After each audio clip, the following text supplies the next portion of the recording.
Me llamo Marta Ramírez, tengo 82 años, y durante más de 70, he callado un secreto que ha transformado por completo mi existencia.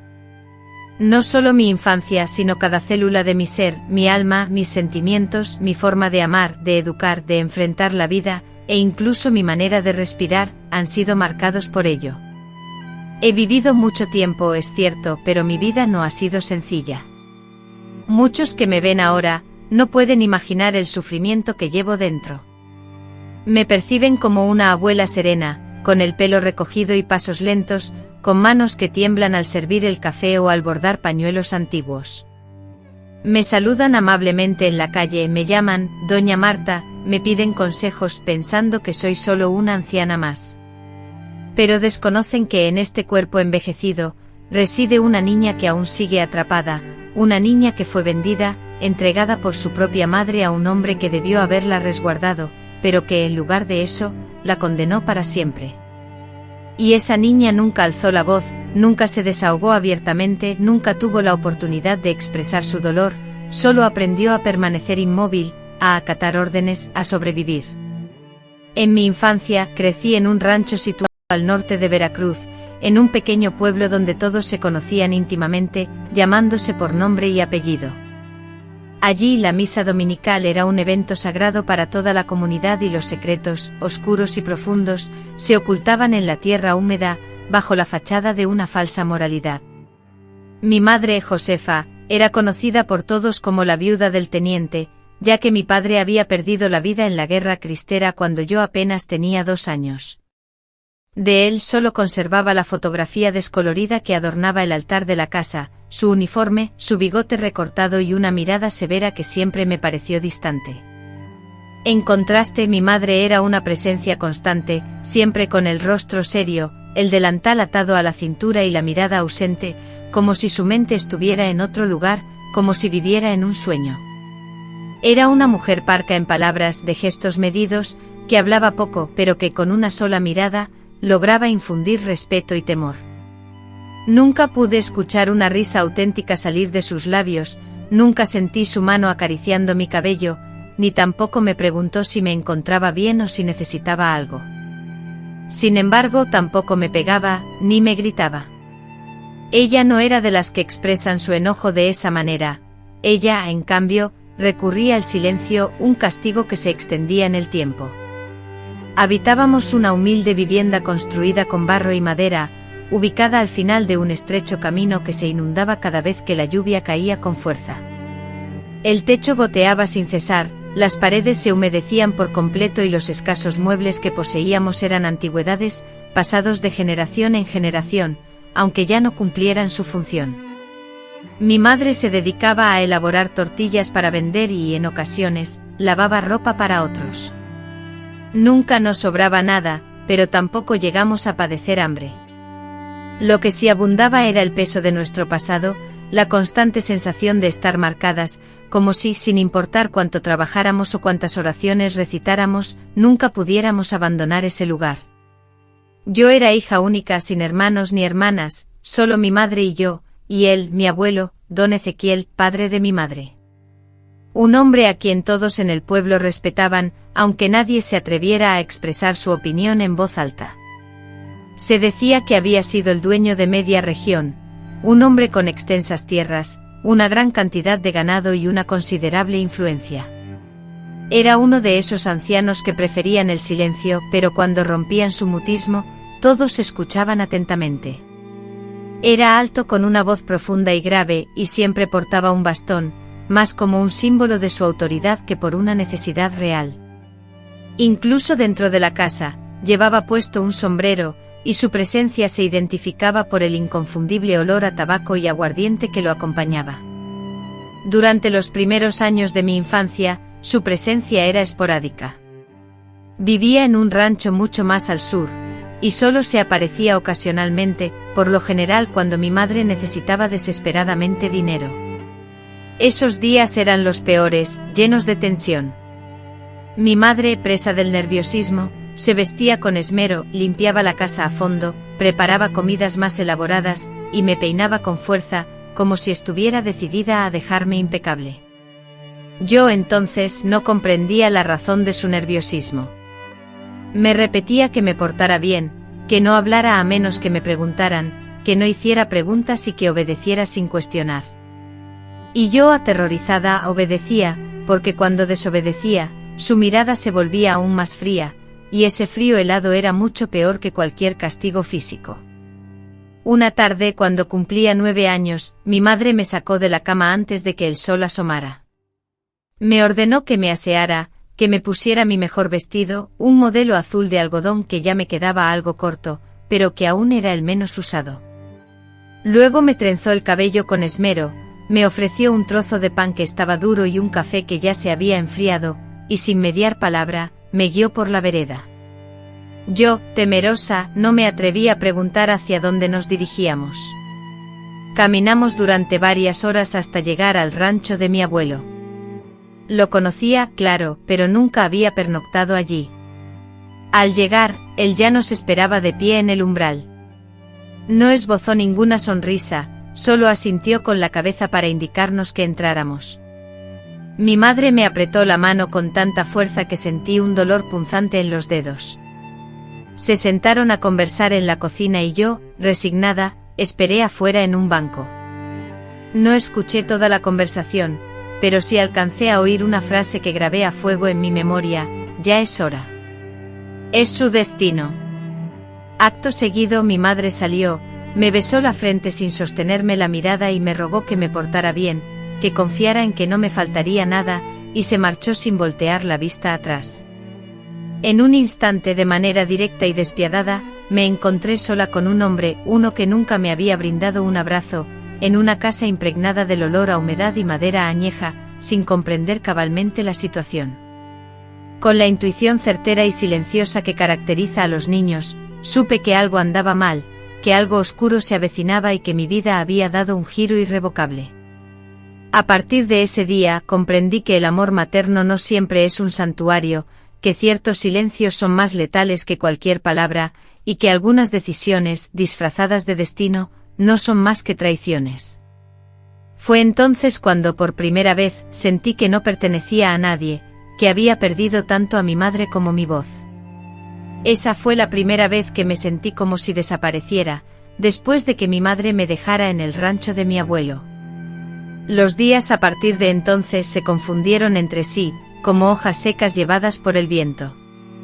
Aunque la memoria se desvanece como la niebla, conservo vívidamente la opresiva sensación de estar prisionera, como una simple ficha en un juego que desconocía por completo. Sentía que me habían arrojado abruptamente a una historia ajena, y me habían forzado a interpretar un papel que no me correspondía.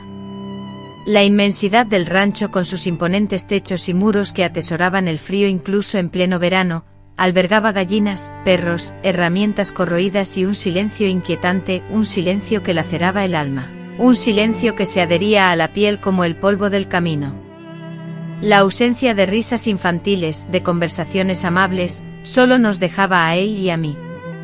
Al principio mi abuelo se comunicaba conmigo principalmente a través de gestos y escasas palabras, indicándome las tareas diarias: barrer el patio, fregar los trastos, alimentar a los animales.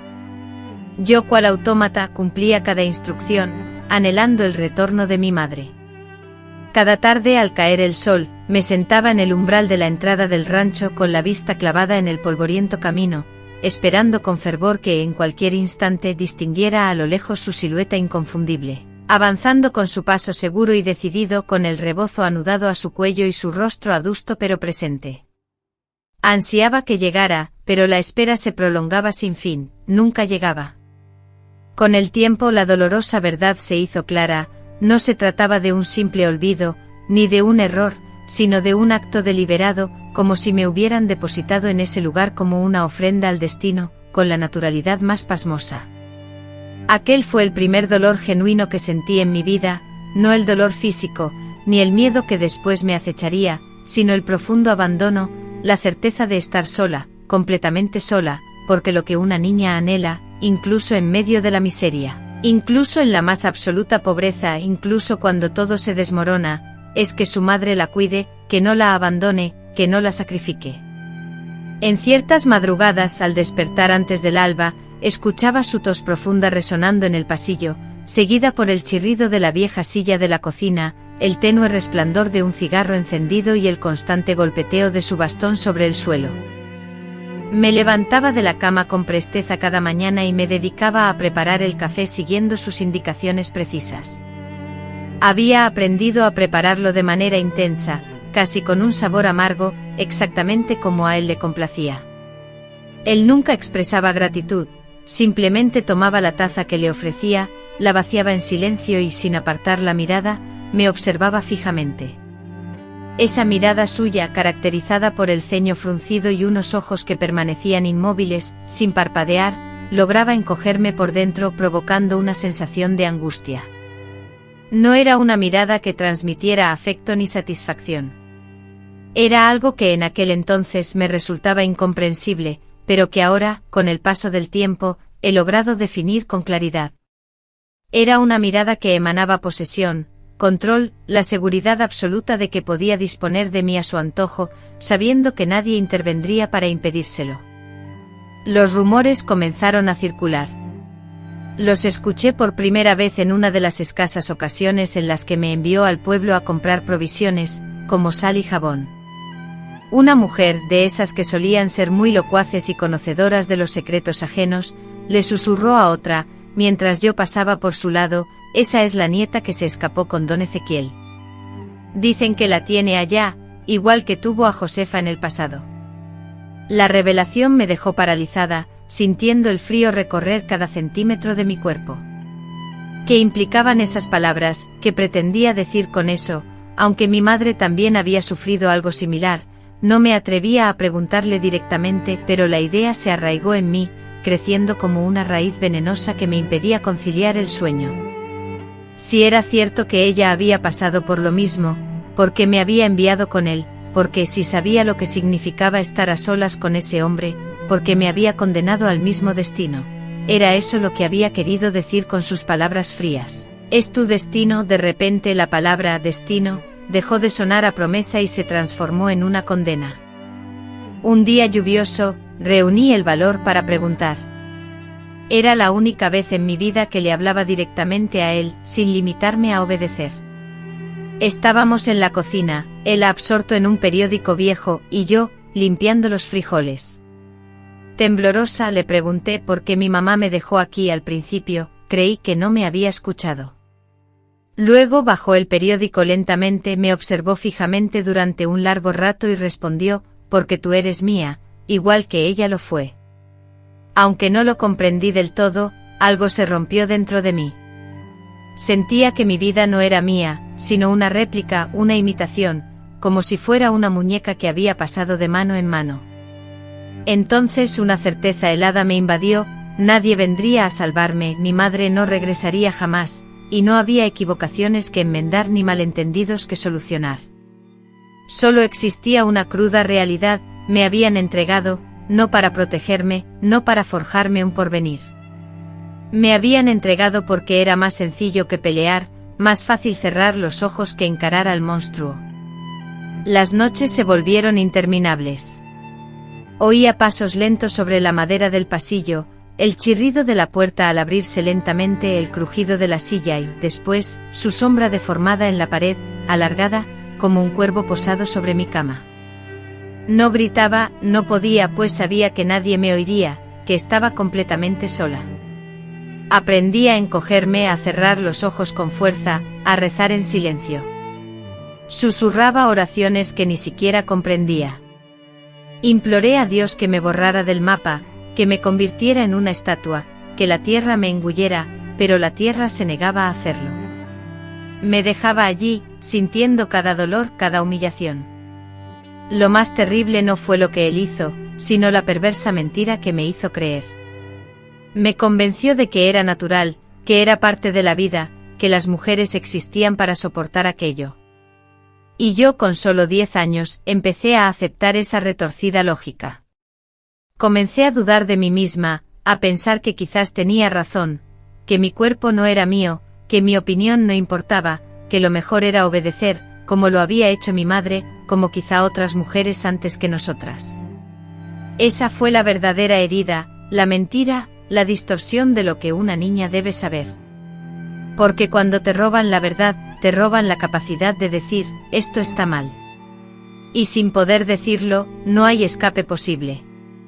A veces, frente al espejo agrietado del baño, un espejo pequeño que reflejaba una imagen distorsionada, intentaba reconocerme a mí misma.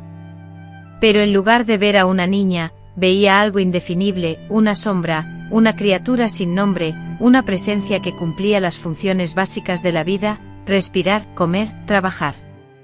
Había dejado de sentir, porque la sensibilidad implicaba dolor, y el dolor me impedía continuar. Entonces me volví insensible, dejé de llorar y me transformé en piedra, en ceniza, en silencio. El tiempo transcurrió inmedible en ese infierno personal. Los días perdieron su sentido, solo la certeza de la supervivencia marcada por la obligación de servir café, fregar el suelo y el constante ruido de las botas en el pasillo me recordaba que aún vivía, junto con la persistencia del miedo. Hasta que un día, muchos años después, una vecina del pueblo, al verme a la distancia, pronunció una frase que me desgarró: pobre Marta, heredó el destino de su madre. La palabra destino resonó en mi mente, un eco que me reveló la verdad: en mi familia, la violencia era disfrazada y legitimada como un destino impuesto a las mujeres. Nos instruyeron a considerar el sufrimiento y la brutalidad como elementos inevitables de la existencia. Ese día, en un silencio sepulcral, me juré que si alguna vez tuviera una hija o nieta, jamás permitiría que viviera la misma pesadilla, que alguien debía poner fin a ese patrón de dolor. Aunque en ese momento carecía de poder, de la capacidad de hacerme oír y de cualquier vía de escape, comencé a atesorar en mi interior esa promesa, como una semilla de desafío. Porque incluso en la más profunda oscuridad, siempre hay una llama latente, una pequeña brasa que algún día, aunque pasen muchos años, puede convertirse en un incendio. Conforme los días se acumulaban y el polvo del rancho se adhería a mi piel, algo dentro de mí se extinguía lentamente, como una vela que se consume a sí misma. Ya no recordaba con exactitud cuántos días había transcurrido allí. La noción del tiempo se había diluido por completo cuando comprendí que no había un final a la vista, que no se trataba de días ni de semanas, sino de algo mucho más profundo, de una decisión definitiva. Ya no era la niña que anhelaba el regreso de su madre. En esa casa existía una presencia silenciosa, una sombra que se movía descalza por los corredores. Era ella quien, sin mediar palabra, preparaba y servía la comida, cumpliendo con sus tareas sin cuestionamientos, sin quejas, sin siquiera contemplar otra opción. La obediencia practicada con ahínco se había convertido en una segunda naturaleza, una coraza invisible que me protegía, sin saber de qué. Ese temor inicial se transformó en una forma de vida, un automatismo donde el cuerpo actuaba como una máquina, y la mente se perdía en refugios cada vez más profundos y apartados. Mi abuelo, con sus manos rudas y su mirada enigmática, rara vez elevaba el tono de voz. No era necesario. El silencio era su arma más poderosa, una sola mirada bastaba para dejar claro que no existían alternativas, que su voluntad era la ley. En ese rancho solitario, rodeado de campos y montañas, sin vecinos ni visitas, éramos solo él y yo, aislados del mundo. En las noches silenciosas, solo se escuchaban los ladridos de los perros a lo lejos, el canto distante de los gallos anunciando el amanecer y el crujido de la madera vieja de la casa, un sonido familiar que se repetía sin cesar.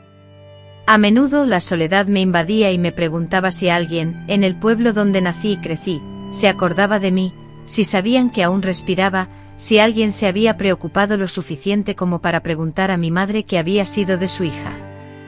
Sin embargo, con el paso del tiempo dejé de atormentarme con esas preguntas, pues cada vez que las formulaba, el dolor, una punzada constante en mi pecho, se volvía insoportable. Era más sencillo imaginar que nadie preguntaba por mí, que nadie se preocupaba por saber mi paradero, que simplemente me habían olvidado, borrado de sus vidas. Porque si alguien se acordaba, si alguien sabía mi situación, porque nadie venía a buscarme, lo más difícil de soportar era la llegada de la noche. Durante el día, al menos, estaba ocupada con tareas que me mantenían activa: cortar leña para la chimenea, limpiar el patio de hojas secas, moler el maíz para hacer la comida, alimentar a los animales, lavar la ropa, cocinar. El cuerpo no tenía respiro y esa constante actividad era, de alguna manera, una forma de protegerme. Pero la noche era un abismo oscuro y silencioso, un pozo de tristeza sin fondo. Cuando el último rayo de sol se desvanecía tras el horizonte y las sombras alargadas danzaban por las paredes, oscureciendo cada rincón de la vieja casona, el pánico se materializaba, denso y palpable. Me refugiaba en la cama con la esperanza de sucumbir al sueño antes de que él iniciara su ronda, intentando ignorar la creciente ansiedad que me atenazaba, pero era inútil. Lo sentía llegar con la certeza de un castigo inevitable. Sus pasos lentos y pesados resonaban en el pasillo, acompañados por el eco del bastón golpeando el suelo de madera, un sonido que anticipaba su llegada. El chirrido agudo de la puerta al abrirse, el olor a alcohol que emanaba de su aliento y finalmente, sus manos ásperas, susurrando palabras que me helaban la sangre. Su voz grave profunda me recordaba mi obligación, mi deber, mi supuesto agradecimiento por su cuidado. Nunca comprendí cómo agradecer el tormento, pero aprendí a permanecer en silencio, a no oponerme, a entender que la quietud era mi única defensa, mi única forma de mitigar el dolor. Durante el día, la pesadilla parecía un recuerdo difuso, una alucinación. Actuaba como si nada hubiera ocurrido, asignándome tareas domésticas como si fuera una simple sirvienta. No empleaba ni la dulzura ni la severidad al dirigirse a mí, simplemente dictaba órdenes que me sumían en una confusión constante. Si era su nieta, porque me trataba como si fuera su posesión, si esto era una posesión, porque nunca me golpeaba cuando cometía un error, la violencia que ejercía era diferente, más insidiosa, más persistente y casi imposible de describir. Era una violencia que me impedía considerarme una víctima, ya que nunca había gritos, ni golpes, ni escenas escandalosas, sino una rutina enfermiza que se repetía cada noche, como un oscuro ritual del cual nadie mencionaba nada. Lo más terrible fue que con el paso del tiempo, esa rutina se volvió común para mí. Eso fue lo más aterrador cuando dejé de buscar ayuda, cuando dejé de soñar con escapar, cuando comencé a pensar que quizás esto era el destino de todas, que tal vez las niñas estábamos destinadas a obedecer. Una tarde, mientras lavaba ropa en el río, me crucé con una mujer del pueblo. Ella me miró con asombro como si no esperara encontrarme con vida. Me preguntó si estaba bien y yo, sin pensarlo, le respondí que sí moviendo la cabeza. Me ofreció una manzana y me comentó que me veía muy delgada. Agradecía en silencio, pero al saborear la fruta, supe con seguridad que ella entendía algo. No todo eso no, pero sí un poco, pues su mirada denotaba lástima. Y la lástima, pensé, es una forma de saber. En ese instante comprendí que la gente prefería ignorar, porque era más sencillo imaginar a la niña bien, ya que reconocer la verdad implicaba actuar, y nadie deseaba complicarse. Gradualmente perdí incluso la memoria de lo que era una infancia. Nunca tuve juguetes, ni festejos de cumpleaños, ni canciones de cuna. Lo más cercano al afecto era cuando alguno de los perros del rancho se acercaba y se echaba a mis pies. A veces les hablaba, les confiaba mis anhelos, les prometía una futura partida. Ellos no replicaban, claro, pero al menos no me juzgaban. Una perra negra, anciana y coja, me seguía a todos lados, la llamé Sombra. Era mi única y verdadera amiga. Dormía cerca de la puerta, como si vigilara mi seguridad. Aunque no podía controlar los eventos que ocurrían cada noche, su mera presencia me proporcionaba un mínimo de tranquilidad. A los 11 años experimenté mi primera menstruación. Recuerdo vívidamente ese día, me desperté con las sábanas teñidas de sangre y un dolor punzante en el bajo vientre. El miedo me invadió, creí que algo maligno se estaba desarrollando en mi interior. Al enterarse de lo ocurrido, él no pronunció palabra, limitándose a observarme. Posteriormente se dirigió al pueblo y regresó con una bolsa llena de paños limpios. Con voz grave me dijo: ahora ya eres mujer. Aquella frase resonó en mí como una puñalada, porque si ser mujer implicaba aquello, yo no deseaba serlo. Sin embargo, ya era una realidad que lo alteró todo. Desde ese momento su comportamiento cambió radicalmente. No se volvió más agresivo físicamente, sino que se volvió más exigente, más atento, más meticuloso. Me repetía que debía aprender a mantener la casa impecable, pues algún día sería la dueña del rancho. Esa idea me causaba un profundo rechazo. En el rancho, la dueña, como si yo fuera su nuera, me hizo comprender con una claridad dolorosa que, a pesar de que nunca fui su nieta, para él, yo ya no era eso. Desde el principio me había visto como un reemplazo, una sustituta. Fue entonces cuando comencé a orar de verdad, no las oraciones aprendidas en la iglesia, ni los Padres Nuestros repetidos mecánicamente, ni las Ave Marías dichas como un loro. Empecé a hablar con Dios en silencio, sola por las noches, mientras las lágrimas rodaban silenciosamente por mi rostro. Le pedía que me llevara, que me quitara la vida, que me hiciera desaparecer, pero no lo hacía. Cada mañana despertaba y cada noche la agonía se repetía. Finalmente dejé de rezar, me enfadé con Dios, creyendo que tal vez no existía, o que si existía, no le importaba mi sufrimiento. ¿Por qué permitía esto? ¿Cómo podía ser? A los 12 años, una partera llegó al rancho, y no entendí por qué. Después de un tiempo noté que mi cuerpo experimentaba transformaciones que me resultaban incomprensibles. La mujer, tras examinarme y hacerme preguntas, me clavó una mirada glacial, luego susurró algo a mi abuelo. Ignoraba el contenido de su conversación, pero a partir de ese día, sus visitas a mi habitación disminuyeron notablemente. En cambio, empezó a observarme de una manera diferente, como si me estuviera analizando, como si esperara algo, y yo vivía con el corazón en un puño, sin saber si aquello era una señal de mejora o un augurio funesto. Una mañana, me obsequió un vestido nuevo, algo inusual en él. Era un vestido rojo adornado con bordados en las mangas. Me ordenó que me lo pusiera, ya que íbamos al pueblo. Él mismo me peinó, y sus manos rudas al trenzar mi cabello, me provocaron una sensación de náusea. Sin embargo, no me atreví a protestar. Me vestí y me subió al carruaje y partimos. Desconocía nuestro destino, pero un presentimiento sombrío como una premonición, se apoderó de mi estómago. Y así, con la conciencia de mi nueva realidad, comenzó una fase aún más oscura de mi cautiverio. Comprendí que no solo me había sometido a su voluntad, sino que me había convertido en un objeto, una posesión que podía ser intercambiada o utilizada a su antojo. Mi valor, mi destino, mi propia existencia, estaban enteramente bajo su control. Mi cuerpo, mi vida, ya no eran míos. Lo más aterrador era la indiferencia, la aparente falta de preocupación por mi situación. Fue durante una visita al pueblo cuando finalmente la verdad, hasta entonces escondida, se hizo presente. Hasta ese momento había creído que el silencio, el miedo constante y la obediencia ciega eran la norma, que todas las niñas experimentaban algo similar y que el dolor era simplemente una etapa necesaria para convertirse en adulta.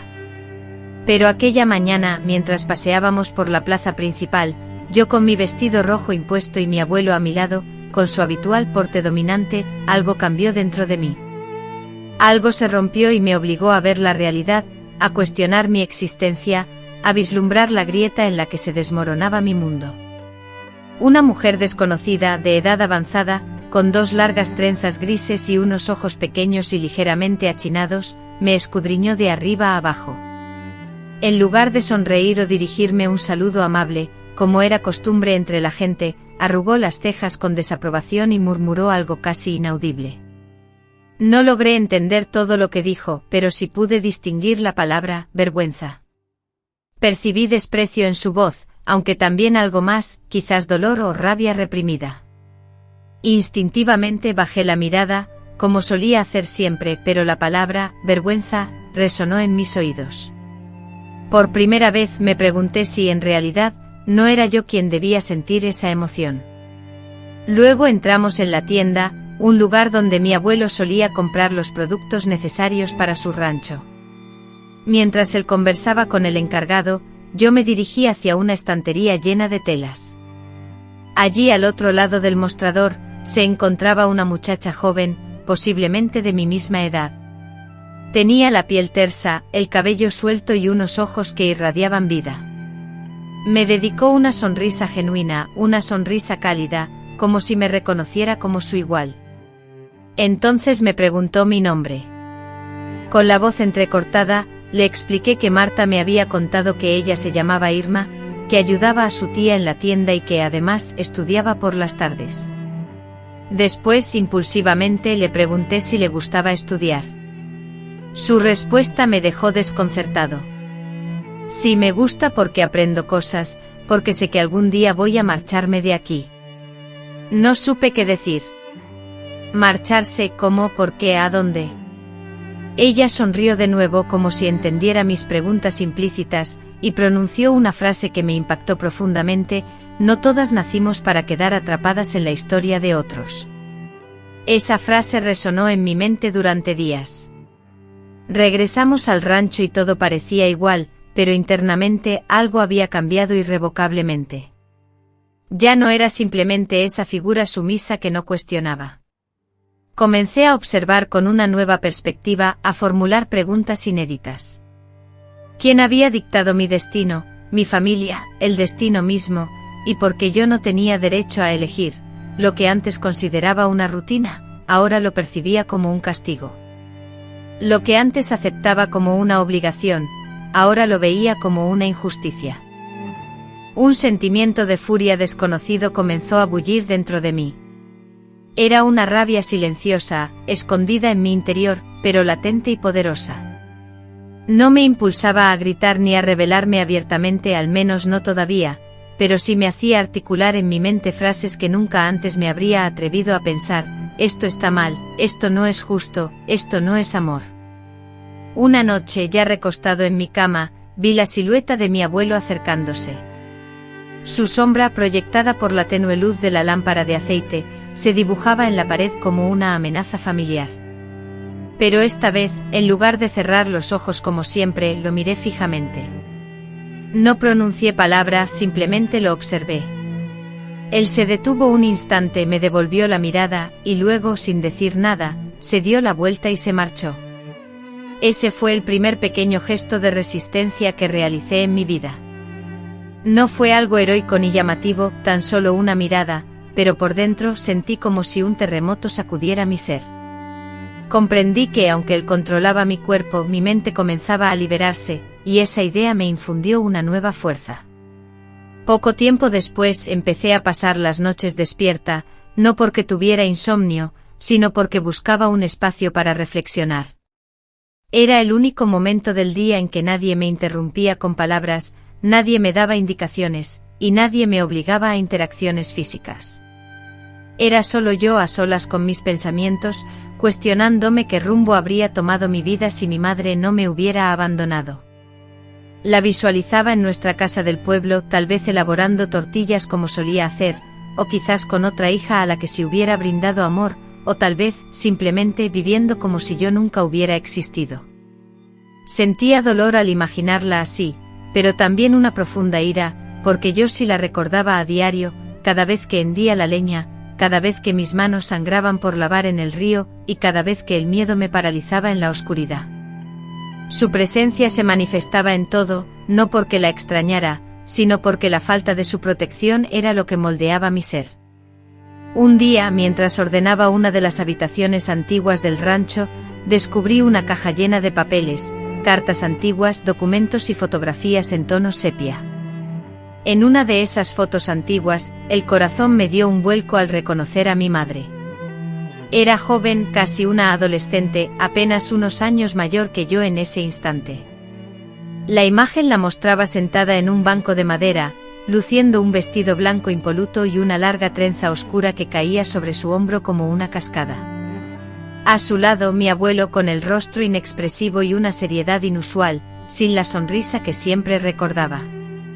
Ella tampoco sonreía, pero en su mirada, fija y profunda, había algo que me heló la sangre, una mezcla de resignación y miedo, una tristeza silenciosa que me resonaba con fuerza. Era la misma mirada que yo años después veía reflejada en el espejo cada mañana, una mirada que entendía demasiado bien. Me senté en el suelo con la foto entre mis manos, y la contemplé durante horas, ahogada en lágrimas silenciosas. Lloré como si el llanto fuera el único lenguaje que me quedaba, la única forma de comunicarme con el pasado. Y en ese torrente de emociones, una verdad lacerante se reveló ante mí: mi madre no me había abandonado por crueldad, sino porque no conocía otra salida, porque para ella, como para mí, la obediencia había sido una virtud forjada a fuego. En su mundo, en el mundo en el que creció, las mujeres no tenían voz ni voto, solo sobrevivían aguantando el peso de las circunstancias. Esa noche, en la penumbra del sueño, mi madre volvió a mí. Me abrazó con fuerza, me pidió perdón con la voz quebrada, me aseguró que se había equivocado, que yo no era culpable de nada, que nada de lo que había ocurrido era mi culpa.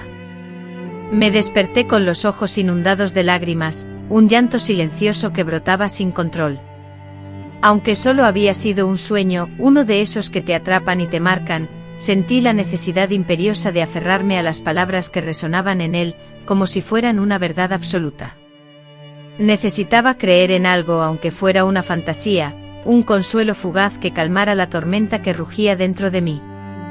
A la mañana siguiente, con el corazón aún latiendo con la fuerza del sueño, busqué un cuaderno viejo, de hojas amarillentas y gastadas, que encontré olvidado en el fondo oscuro de un armario polvoriento. Con la pluma temblorosa comencé a escribir, sin un plan, sin saber realmente qué plasmaría en el papel.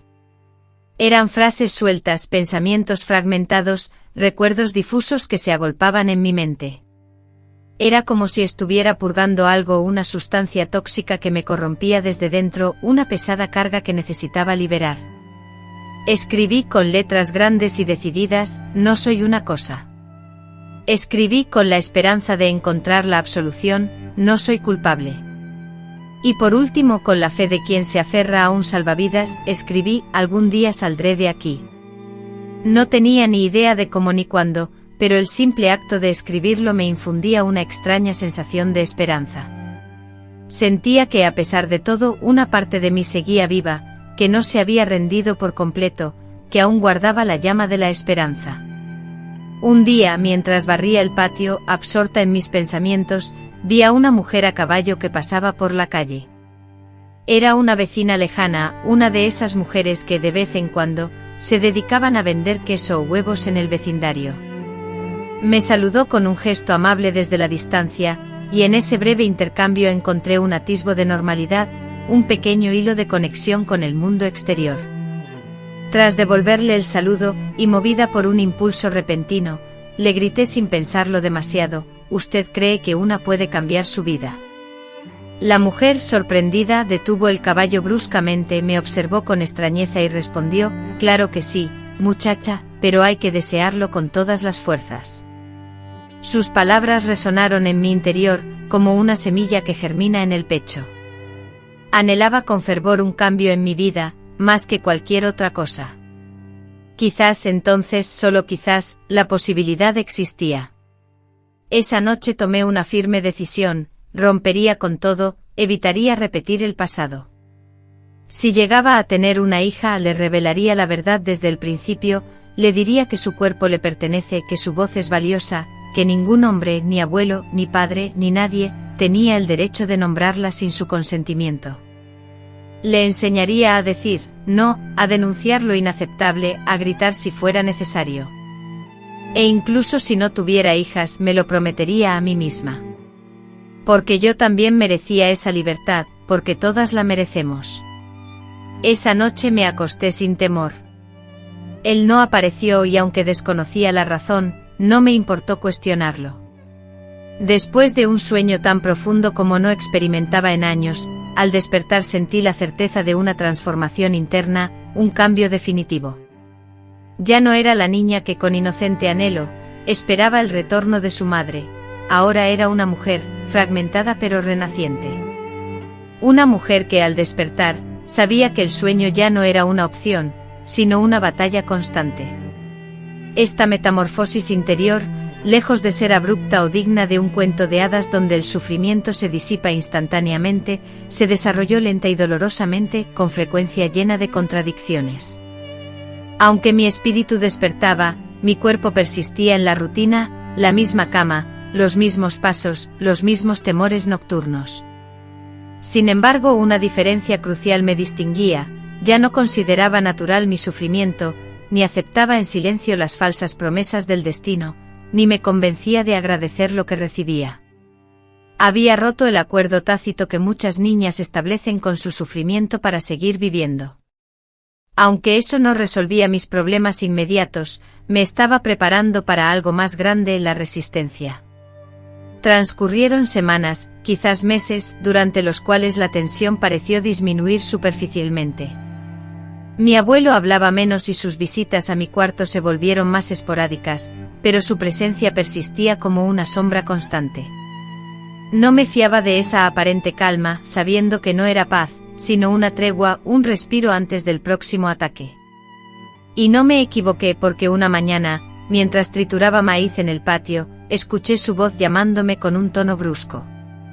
Me ordenó que me cambiara de vestido, que me peinara cuidadosamente, pues íbamos a recibir visitas. Me sentí inquieta. ¿Visitas? Hacía años que nadie, que no fuera un trabajador, un proveedor o un viejo conocido del pueblo, se acercaba a ese rancho. Sin embargo, ese día era distinto. Lo percibí por la forma en que él se había arreglado, con su camisa impecablemente planchada y sus botas relucientes. Además de la forma en que me miró cuando salí de la habitación, como si estuviera inspeccionando algo de valor, recuerdo la llegada de aquel hombre al mediodía. No era de nuestro pueblo. Era más joven que mi abuelo, con la piel oscura y áspera por el sol, los ojos pequeños y una sonrisa que no llegaba a iluminar sus ojos. Lo supe porque mi abuelo lo llamó Salvador, al darle una palmada fuerte en la espalda, acompañada de una risa tosca que me puso la piel de gallina. Me presentaron simplemente como Marta, la muchacha que cuidaba la casa y que dependía de mi abuelo. Salvador me examinó en silencio, sin prisa, durante varios minutos. No me preguntó mi edad, ni mis gustos, ni nada sobre mí. Solo dijo con voz grave: «Está bien, ya está en edad». Después brindaron con mezcal. Esa noche la angustia me impidió dormir. Sentía que algo terrible, algo innombrable se acercaba, algo que sabía, con certeza, que cambiaría mi vida para siempre. Al día siguiente mi abuelo me informó que Salvador vendría más seguido, que era un buen hombre, que tenía tierras y que tal vez me convenía. Esa palabra, convenía, me produjo náuseas. ¿A quién le convenía? A él. A pesar de la distancia, la imagen de mi madre, quizás ajena a la situación o tal vez indiferente, me hizo sentir de nuevo como al principio, cuando llegué a ese rancho insignificante, sin voz, sin poder siquiera oponerme a las decisiones que se tomaban por mí. Las visitas de Salvador se convirtieron en algo habitual. Al principio, llegaba a caballo trayendo golosinas, frutas o telas económicas que decía que eran para que yo confeccionara mis vestidos. Se sentaba con mi abuelo en el patio, compartían bebidas y conversaciones sobre negocios, ganado y cosechas. Cuando hablaban de mí lo hacían en tercera persona, como si yo fuera invisible, como si formara parte del inventario del rancho. Después Salvador comenzó a quedarse a dormir. Dormía en la habitación contigua a la mía.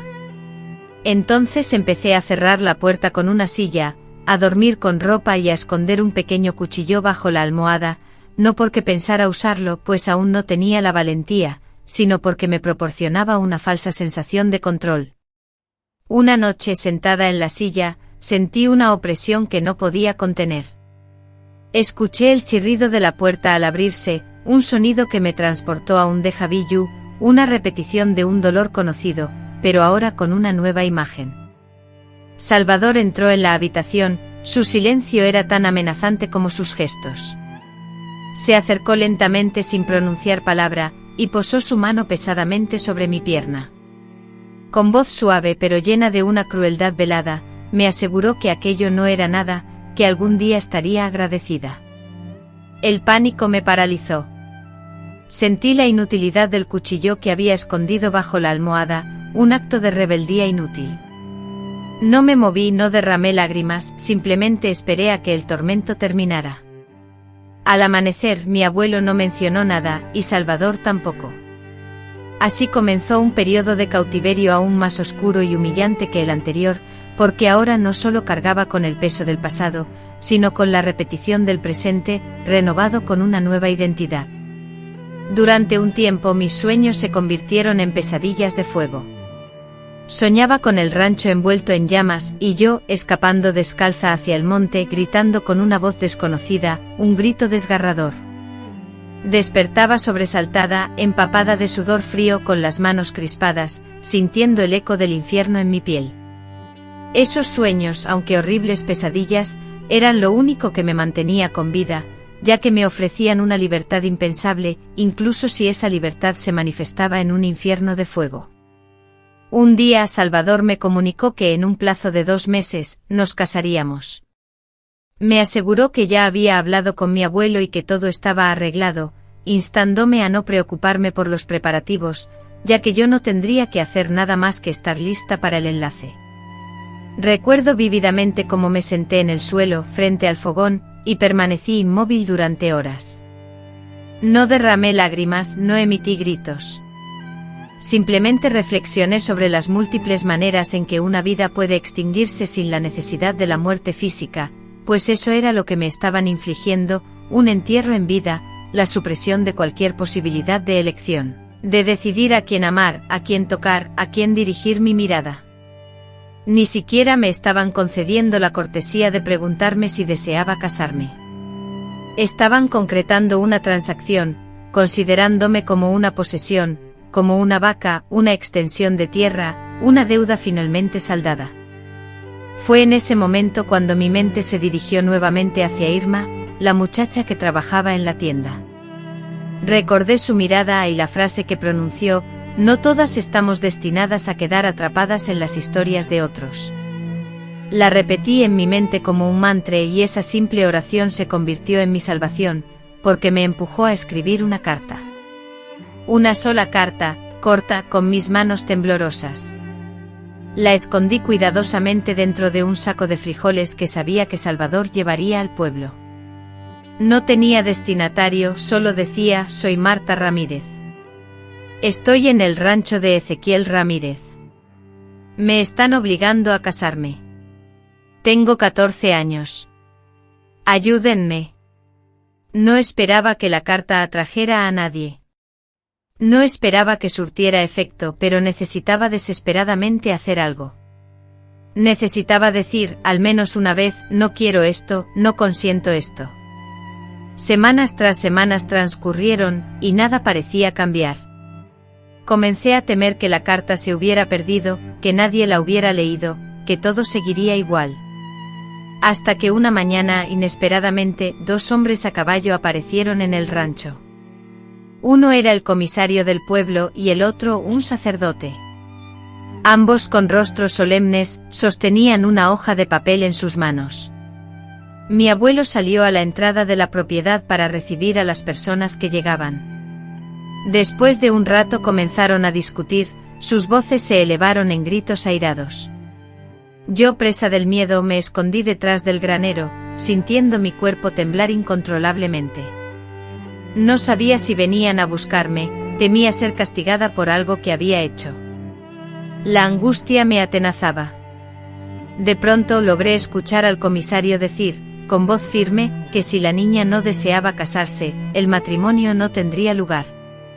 Una oleada de alivio me recorrió, sintiendo que mi pecho se ensanchaba y el aire volvía a mis pulmones con facilidad. Ese día no me obligaron a ir con ellos, pero Salvador, el hombre con el que supuestamente me iba a casar, nunca regresó. Aunque mi abuelo me gritó, me culpó por lo sucedido, me acusó de ingrata, de traidora, de haber deshonrado a la familia, yo ya no era la misma. Había hablado, aunque nadie me hubiera escuchado, aunque me esperara el castigo, la sumisión y el silencio habían quedado atrás, yo era una voz, aunque débil, aunque apenas audible, esa voz era mía. La discusión entre el comisario y mi abuelo había dejado una tensión palpable en el ambiente, una atmósfera densa y amenazante que se sentía como si se pudiera cortar con un cuchillo. Aquel día no sucedió nada más. Nadie me sacó del rancho, nadie me ofreció un lugar seguro, nadie me consoló con un abrazo ni me aseguró que todo estaría bien. Simplemente se marcharon, dejando tras de sí un silencio sepulcral que me dolía más que cualquier insulto o reproche. Pero algo dentro de mí había cambiado para siempre. Por primera vez, alguien se había atrevido a desafiar la autoridad de Ezequiel Ramírez, un acto que, aunque no me libró de su ira, sí lo desestabilizó profundamente. Mi abuelo, un hombre que siempre había mantenido un férreo control sobre todo, cambió radicalmente a partir de esa tarde. Su mirada, antes dominada por el control absoluto y la posesión, adquirió un nuevo matiz, el desprecio. Me observaba con la frialdad de quien examina una pieza rota, disminuyó drásticamente sus conversaciones conmigo, llegando incluso a ignorarme por días, y cuando finalmente me hablaba, sus palabras goteaban veneno en frases cortantes y acusadoras. Eres una malagradecida, igual que tu madre. Te he dado comida, cuidados, y así me lo pagas. Pero lo más inquietante no eran sus palabras hirientes, sino el silencio que las acompañaba, un silencio cargado de una oscuridad latente, algo que parecía contenerse a punto de explotar. Comencé a dormir con un cuchillo de cocina bajo la cama, ya no por una fantasía de autodefensa, sino por un miedo real y palpable. Sentía que se volvía más inestable, más impredecible. Se encerraba en su habitación durante horas, a veces le escuchaba hablar solo, y otras veces, bajo los efectos del alcohol, salía a la intemperie a proferir maldiciones. Cuando la tensión en la casa se hacía insoportable, yo, presa del miedo, me refugiaba en el establo junto a los perros. Allí, envuelta en mantas viejas que me proporcionaban un mínimo de consuelo, rezaba, no por justicia ni por libertad, sino simplemente por sobrevivir un día más, porque el ambiente se había transformado. La casa, que antes se sentía como una cárcel opresiva, ahora era un campo minado, donde cada palabra, cada mirada, cada gesto podía desatar una explosión de ira o castigo. Un día, mientras lavaba ropa en el río, distinguí a lo lejos una figura que me resultó familiar. Caminaba encorvada, con un rebozo negro cubriéndole la cabeza. Al acercarse sentí que la sangre se me helaba en las venas al reconocer a mi madre. Hacía años que no la veía, y ni siquiera sabía si seguía con vida. Estaba más delgada, con el rostro surcado de arrugas, pero sus ojos, severos e inexpresivos, eran los mismos. Se detuvo frente a mí sin abrazarme, sin preguntarme si estaba bien, y con voz dura me cuestionó: ¿te metiste en problemas? Yo, confundida, sin entender a qué se refería con problemas, le respondí que todo se debía a la carta que había escrito pidiendo ayuda. Sentí la necesidad de gritarle, de exigirle respuestas. ¿Por qué me abandonaste? ¿Por qué no me defendiste cuando más lo necesitaba? ¿Por qué has regresado justo ahora, después de tanto tiempo? Pero la voz se me ahogó en la garganta, incapaz de articular sonido alguno. Fue entonces cuando ella continuó hablando, revelando que Salvador había ido al pueblo, acusándome de humillarlo y de decir mentiras. La noticia se había extendido, y ahora todos comentaban y criticaban, señalando la mancha que había arrojado sobre el apellido de mi abuelo. No sé qué esperaba, pero en ese momento, la verdad se reveló ante mí: ella no había venido por mí, sino por el linaje familiar, por la reputación, por la vergüenza que mi comportamiento había causado. ¿Qué dirán?, pensé. Quise desesperadamente defender mi verdad, explicar que mis acciones no eran mentiras, que todo lo que había dicho era cierto, pero su mirada, fría y distante, me detuvo. Ella no estaba allí para escucharme, nunca lo había estado. Me instó a disculparme, a reparar el daño causado, asegurándome que aún podía enmendar mi error. Eres joven, tienes una oportunidad. Nadie quiere una muchacha rebelde. Esta es tu última oportunidad, sentenció. En ese instante comprendí que para ella, como para mi abuelo, yo no era una persona con sentimientos y pensamientos propios. Era un objeto, una herramienta, algo que debía comportarse según sus expectativas. Cuando no lo hacía, era simplemente basura, y esa basura, ahora, manchaba su imagen. Esa noche mi abuelo retomó una costumbre que había abandonado. No me lo esperaba, pues hacía semanas que no lo hacía. Creí que había desistido, pero no fue así. Entró en mi habitación sin previo aviso, sin mediar palabra. A diferencia de otras veces, no me tocó, simplemente se sentó al borde de mi cama y rompió a llorar como un niño pequeño. Jamás lo había visto así. Me acusó de haberlo traicionado, de ser objeto de burla para todo el pueblo, de haber perdido su posición. Me culpó por su ruina, argumentando que ahora todos sabían de la debilidad de su linaje. Lo observaba en la penumbra, incapaz de sentir algo definido. Por un lado sentía miedo y por otro una compasión extraña. Sin embargo, una voz interna me advertía que no debía ceder, que no debía disculparme ni consolarlo, porque él no era una víctima. Era un abusador lamentando la pérdida de su poder. Durante los siguientes días guardó silencio, dejándome comida a medio preparar, pero sin comer conmigo. Su mirada era una mezcla de rabia y contención. Un mediodía, al verlo salir con la escopeta colgada en la espalda, sentí una premonición, algo grave estaba por suceder. No tenía sentido que la llevara, pues no había animales que cazar, ni jabalíes ni coyotes en la zona. La escopeta era un símbolo, una advertencia, una preparación para algo. Esa misma tarde, mientras preparaba la comida en la cocina, él regresó plantándose frente a mí. Me interrogó sobre mi disposición a obedecerlo, sobre si continuaría deshonrándolo y si deseaba terminar como su madre. La última frase me heló la sangre. ¿Cómo que como mi madre?, pregunté por primera vez alzando la voz. Él esbozó una sonrisa despectiva y respondió: tu madre también se creyó especial, también se rebeló, también me desafió, y mírala ahora, una sombra, un fantasma. La revelación me paralizó. Significaba que él también la había sometido, que ella no solo fue cómplice sino también víctima.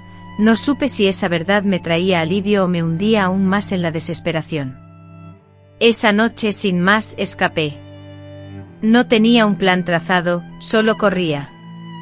Llevaba puesto el abrigo y una mochila con lo poco que pude agarrar, 2 mudas de ropa y el cuaderno donde escribía mis pensamientos. Desafiando la oscuridad y la fatiga, atravesé la agreste montaña a pie, sintiendo el dolor punzante de las espinas que laceraban mis brazos. Mis pies se hundieron en el barro pegajoso mientras avanzaba sin descanso, aferrándome a la esperanza de un refugio, hasta que a lo lejos vislumbré las primeras luces parpadeantes, el indicio de un pueblo. Lleno de temor me oculté tras la imponente iglesia, y allí, abrazando mis rodillas para mitigar el frío, permanecí inmóvil toda la noche, presa de un temblor incontrolable, rogando pasar desapercibido. Al amanecer, una anciana, dedicada a barrer la entrada del templo, me descubrió, con compasión, me condujo al interior y me ofreció un pedazo de pan. Después de escuchar mi nombre y mi historia, en un silencio respetuoso, fue a buscar al sacerdote. Me resguardaron en la sacristía, manteniendo mi presencia en secreto, y fue allí, entre esas paredes sagradas, donde por primera vez en mi vida, escuché las palabras liberadoras: no fue tu culpa. La verdad contenida en esas palabras desató en mí un llanto profundo, desgarrador, que me oprimió el pecho. Mis manos temblaban y la sensación de suciedad, de indignidad y de estar hecho pedazos me invadió, pero el sacerdote, con una mirada llena de ternura, repitió la misma frase reconfortante: nada de lo que te hicieron fue tu culpa. Esa sencilla declaración curó heridas más profundas que años de sumisión, porque finalmente me permitía liberar la pesada carga que cargaba, y en ese instante, hallé mi redención. No encontré consuelo en la idea de castigar a mi abuelo, ni en el arrepentimiento de mi madre, ni en una justicia impuesta por otros. Fue al comprender finalmente que lo que sufrí fue abuso, no un designio del destino, y que tenía el derecho inalienable de vivir. Han transcurrido muchos años desde aquella noche en que logré escapar. A menudo, la experiencia se siente distante, como si hubiese ocurrido en una vida anterior, en un cuerpo ajeno, en un mundo diferente donde yo era una persona distinta. Sin embargo, el dolor, aunque envejece y se atenúa, nunca se va por completo. Se transforma, se instala en las profundidades del alma, se esconde en lo más recóndito de mi ser y a veces resurge inesperadamente como una vieja herida que reacciona a los cambios. Me resulta sumamente difícil hablar de esto, pero siento que ya no puedo seguir callada, porque el silencio, impuesto desde la infancia y que yo misma me obligué a guardar durante décadas, ha permitido que muchas mujeres como yo sigan siendo sometidas, explotadas, anuladas, como si no fueran seres humanos. Después de pasar algunos meses en la iglesia, fui trasladada a un refugio en la ciudad. Por primera vez dejaba mi pequeño pueblo descubriendo la imponente altura de los edificios, calles con semáforos que controlaban el tráfico y autobuses repletos de personas. Me sentía diminuta e inexperta, como si no encajara en ese mundo desconocido. En el albergue compartía habitación con otras jóvenes que, aunque provenían de situaciones dolorosas diferentes, compartían una esencia similar de sufrimiento. Algunas habían sido entregadas por sus propias familias, otras escaparon de maridos violentos y otras, huérfanas, habían crecido en la calle. Al principio éramos silenciosas, cada una cargaba con su propio sufrimiento, sus propios secretos. Pero lentamente comenzamos a reconocernos en el dolor de las demás. Aprendimos a mirar sin juzgar, a escuchar sin interrumpir, y a tocar con ternura. Fue allí donde por primera vez sentí que era parte de algo, no un objeto, no una carga, no un estorbo, sino una persona. Los años transcurrieron y con gran esfuerzo, logré terminar la escuela secundaria, estudiando de noche mientras trabajaba de día como ayudante en una panadería. Disfrutaba mucho de amasar el pan, experimentando la calidez de la masa en mis manos, y observando cómo el calor del horno hacía que se elevara. Era una experiencia que me recordaba que las cosas cambian constantemente, que con el tiempo adecuado y el calor necesario, incluso lo más rígido podía transformarse. Con el tiempo me volví hábil en ello, y eso me dio confianza. Incluso me atreví a escribir un breve relato sobre mi infancia, disfrazándolo de ficción. Lo presenté en un concurso local. Aunque no gané, una maestra se acercó después y me dijo que mi historia le había conmovido profundamente. Fue la primera vez que alguien me agradeció por compartir mi verdad. Nunca más volví a ver a mi abuelo, me informaron que murió solo en su rancho muchos años después, que nadie reclamó su cuerpo y que fue enterrado sin nombre. No sentí ni alivio ni venganza, solo un profundo vacío, como si una puerta pesada finalmente se hubiera cerrado por completo. Tampoco volví a ver a mi madre. Recibí una carta de una vecina del pueblo contándome que había contraído una enfermedad pulmonar y que falleció sin pronunciar palabra. A pesar de no haber derramado lágrimas ni albergado odio, la tristeza me embargó al comprender que ella, también, fue una víctima, aunque optó por convertirse en victimaria para romper el ciclo de su propio sufrimiento. No la absuelvo, pero mi juicio ha perdido la severidad de antaño, pues sé que quien crece creyendo que el dolor es su sino, tiende a replicarlo en otros. Ahora, en mi vejez, habito una modesta casa solitaria, adornada con plantas en las ventanas y un gato que disfruta de los tejados. Sin hijos, sin marido, poseo la serenidad, un tesoro más valioso que cualquier aspiración infantil. Mis días, ahora silenciosos, ya no me aterrorizan. Mis noches serenas se libran de pasos amenazantes. Y por encima de todo poseo mi voz. Esta voz audaz, aunque temblorosa, anhelo que resuene para que otras mujeres sepan que no están aisladas, que la esperanza pervive, que incluso desde la oscuridad más profunda es posible emerger, aferrándose a una palabra, un gesto, una promesa. Con frecuencia me cuestionan, ¿por qué revelas estos sucesos ahora, después de tanto tiempo? Mi respuesta es simple: me he hastiado del silencio. Si yo, que he experimentado lo más oscuro, no alzo la voz, ¿quién lo hará por aquellas que aún sufren en la oscuridad? Quizás mi relato llegue a una joven que en este preciso instante se encuentra cautiva, convencida de su falta de valor, de que nadie la rescatará, de que toda la culpa recae sobre ella. Si esa joven escucha mi voz y comprende que no está sola, que no es culpable, que merece vivir, entonces todo esto habrá tenido sentido. Yo no tuve quien me defendiera, pero si hoy, con mis palabras, puedo defender a una sola niña, habré roto el ciclo. habré demostrado ser más fuerte que mi pasado. Y esa, para mí, es la auténtica libertad. Una libertad tardía, es cierto, pero libertad al fin y al cabo. Porque aunque nos quieran convencer de que nacimos para someternos, la realidad es que todas nacimos para ser libres, solo que algunas necesitamos vivir mucho para descubrirlo. No,